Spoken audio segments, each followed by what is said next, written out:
It called for a shrinking of the gap between needs and response through more aid and better aid, as well as seeking out new sources of finance. This means making the most effective use of existing funding, which amounts to around $20 to $25 billion a year. The panel also called for much stronger linkages to be forged between humanitarian and development work, in part to ensure that these resources are used as efficiently as possible. The changing conditions in which both sets of actors now operate, with humanitarian crises now longer lasting and more frequent, mean that both the humanitarian actor and the development actor must adapt their responses accordingly and work much more closely together. They do, after all, share the same fundamental objective of assisting those most in need, and better collaboration can help both to achieve this more effectively. This, in turn, will boost the contribution of each to the Sustainable Development Goals, which encapsulate these common objectives. The SDGs, with their comprehensive vision and partnership approach, are ultimately concerned with nation building. These essentially involve the development of local capacities, whether in the form of greater resilience to future risks or expanded opportunities for future development. Unlike the more state-focused efforts of the past, nation building conceived in this way occurs through a gradual and bottom-up approach. By adopting longer-term perspectives, even in their emergency responses, and by working more effectively with development actors, humanitarian actors can make an important contribution to nation building. The vision for the humanitarian sector set out by the panel and endorsed at the World Humanitarian Summit was thus nothing if not ambitious. Considerable efforts have already been put into translating these lofty goals into action. But the far-reaching process of transforming the sector that was envisaged is still very much a work in progress. Since many of the challenges faced are the same as those that you are grappling with here at the conference, this seems like an opportune moment to reflect on the recommendations made by the panel and to review the progress that has been made towards their implementation. This strengthening of the so-called nexus between humanitarian and development action has become necessary due to the changing nature of humanitarian crisis. In the past, humanitarian action generally involved the episodic provision of emergency assistance in response to one-off disasters, such as floods, earthquakes, or short-lived wars or political crises. In contrast to many of today's most severe humanitarian emergencies, whether in Somalia, Afghanistan, or the Democratic Republic of Congo, have gone on for decades in one form or another. And as if their political and economic causes and dynamics were not already intractable enough, these crises are now being further aggravated by environmental factors, as the impacts of climate change are increasingly being felt. The devastating results of the interaction between these sources of vulnerability are already being observed. They can be seen in the water shortages faced by large numbers of Yemenis and Syrians, displaced by severe and ongoing conflicts in highly water-scarce areas. This adds to the existing vulnerabilities of the estimated 20 million Yemenis that are classified as food insecure, along with 6.5 million Syrians. The same trend can be seen in the semi-permanent malnutrition being suffered across North Africa and in the Sahel, as well as in the Horn of Africa. Throughout these vast regions, ongoing and expanding military activities combine with recurrent droughts to create large-scale displacement and upheaval. The coping abilities of already highly vulnerable populations are being further and further undermined. An estimated 24 million people in the Sahel suffer food insecurity. Meanwhile, around 1 million displaced Rohingya are being made ever more vulnerable by the devastating flooding to which their region is unfortunately so prone. In such challenging settings, characteristic of most of today's major humanitarian crises, it is no longer a question of the normal progression of development being interrupted temporarily by a one-off or short-lived humanitarian crisis. Instead, there may no longer necessarily be any normal developmental trajectory to which the Somalis, Syrians, or Sahelians can easily or quickly return. So while many of these vulnerable populations will continue to require life-saving assistance in the short term, high levels of very basic needs are also likely to persist into the medium, if not the long term. They may even become semi-permanent in some areas as the underlying political and environmental causes remain unresolved. Little progress has unfortunately been made in tackling these root causes, of course, another of the panel's core recommendations. Since none of these crises are likely to be fully resolved in the near future, our responses to them must adapt accordingly. Humanitarian action must, of course, still focus first on meeting the immediate needs of the most vulnerable. But given the persistence of these needs, the remit of humanitarian actors must expand to encompass measures to reduce future vulnerabilities and build resilience. This may also involve a different approach to refugees, who often represent a large and very underutilized resource in their countries of refuge. Rather than remaining as passive recipients of assistance, these refugees could become a highly productive resource to their host countries.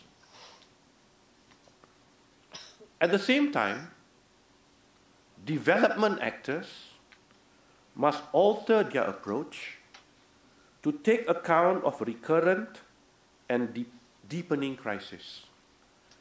Like humanitarian actors, their priority should be to assist those in the greatest need. This includes those at the greatest risk of future calamity whether due to political or environmental factors, or a combination of both.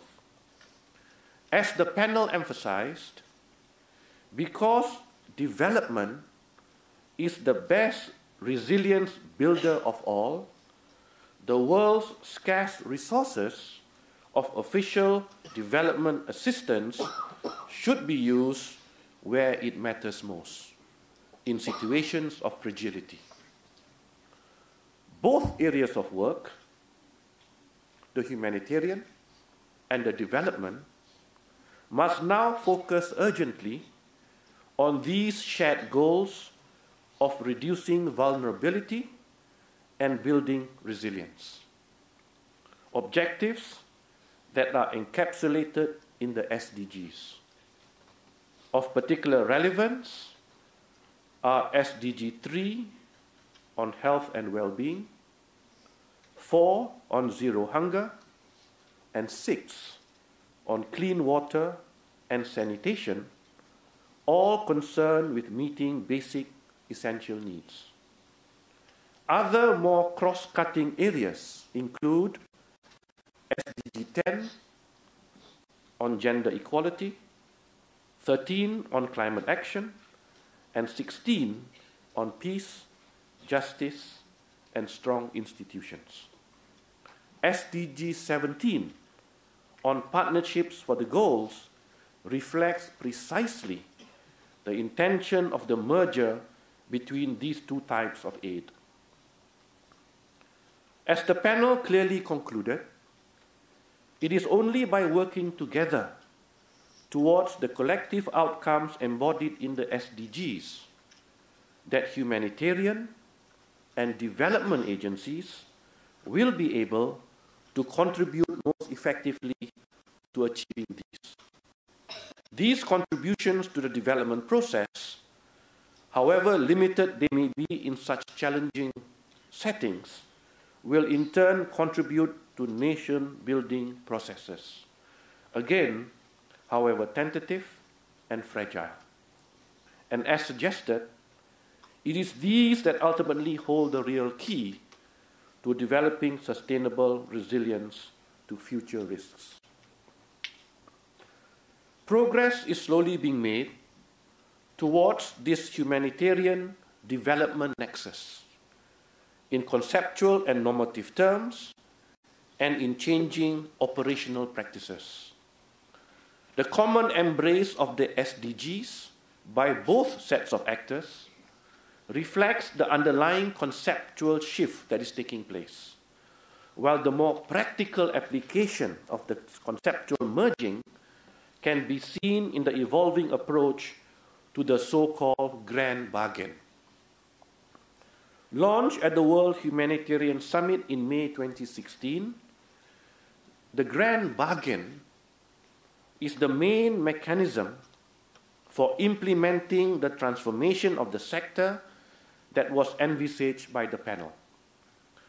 It represented a deal between donors on the one hand, who agreed to be more flexible around funding, and implementing agencies on the other, who promised greater transparency, along with genuine efforts to develop new ways of working in order to improve the efficiency of aid delivery.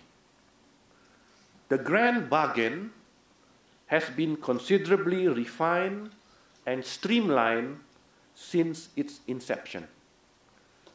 Through this review process, what was initially conceptualized as a standalone set of activities on enhancing engagement between humanitarian and development actors was mainstreamed in early 2018. So since then, the goal of merging the two areas of work, the humanitarian and the development, must underpin all other activities as a cross-cutting issue in much the same way as gender or peace building. Concrete operational progress has also been reported in a number of areas, including on the all-important issue of flexible funding.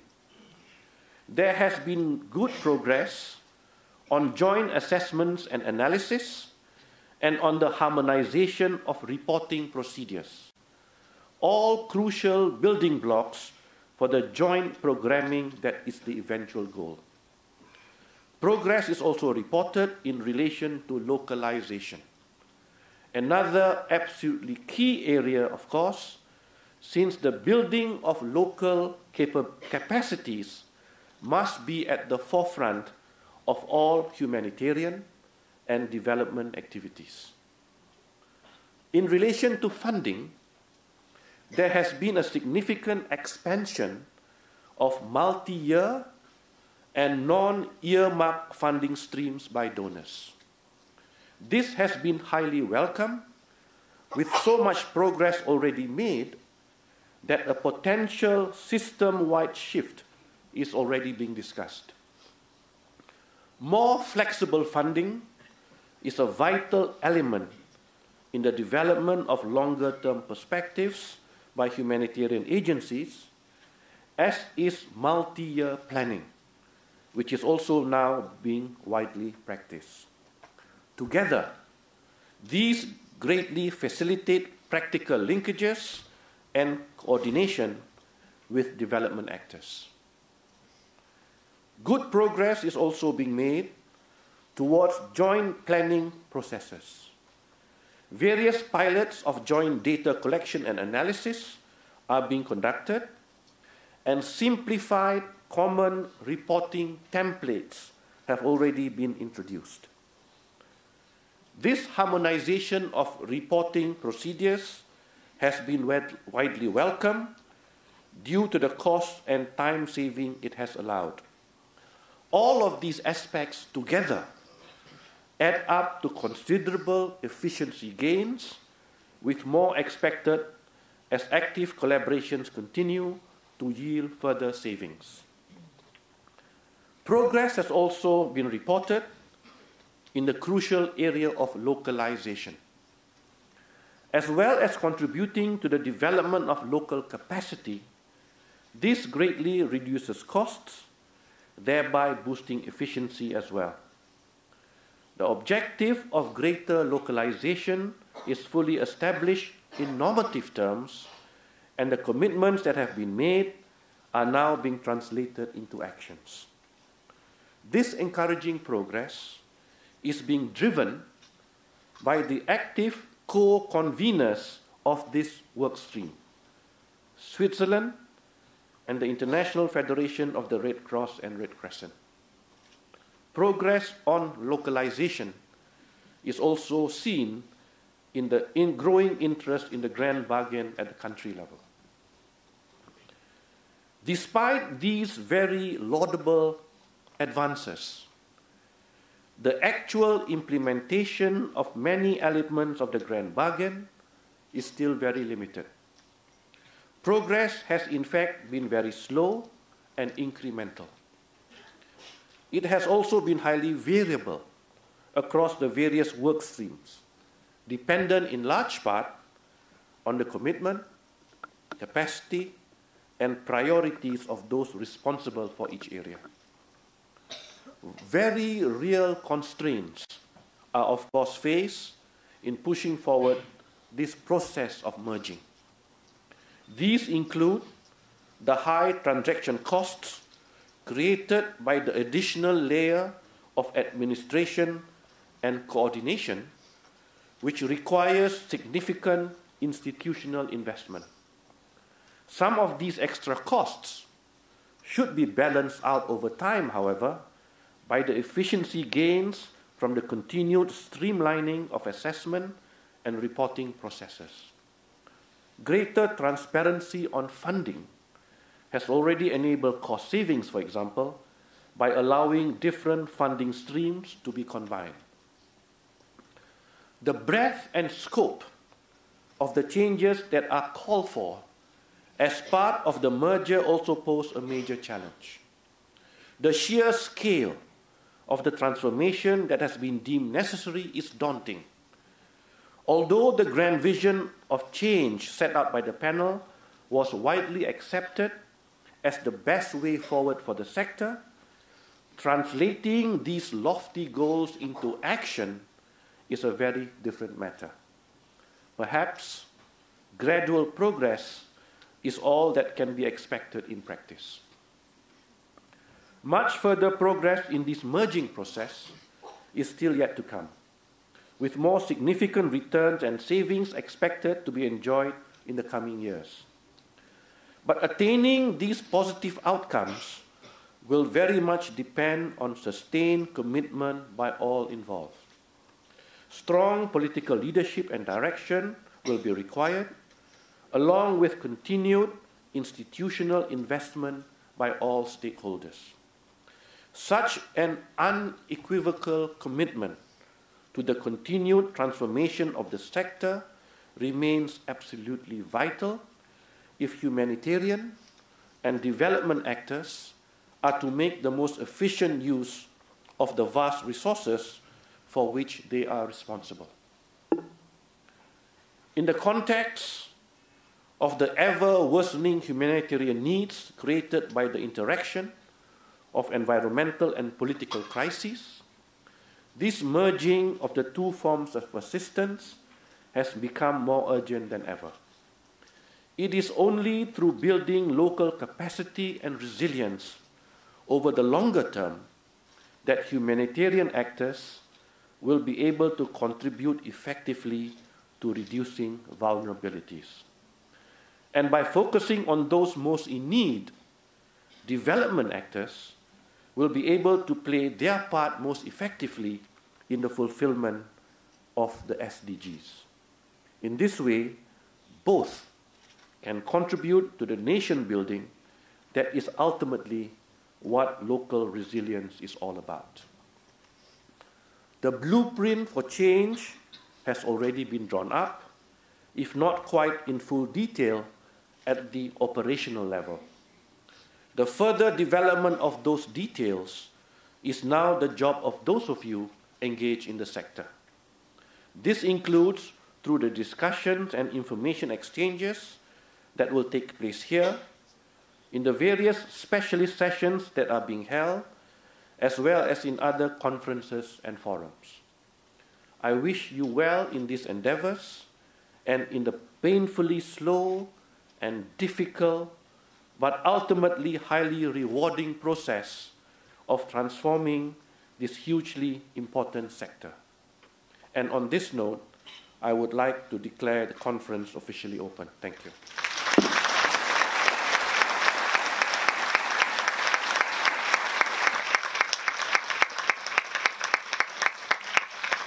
Ampun Tuanku.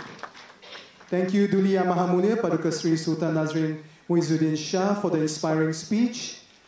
Now I would like to invite some of our illustrious and distinguished guests sitting on the front row to join His Royal Highness as well as Dr. Faisal and Tan Sri Razman for a quick photo op. Yes, I would like to invite Tan Sri Jamila, Tan Sri Dato Ajit, Associate Professor Shalima, Dr. Elizabeth Lee, To Puan, Tan Sri Ramon, Dr. Heng, Tan Sri Said Alba,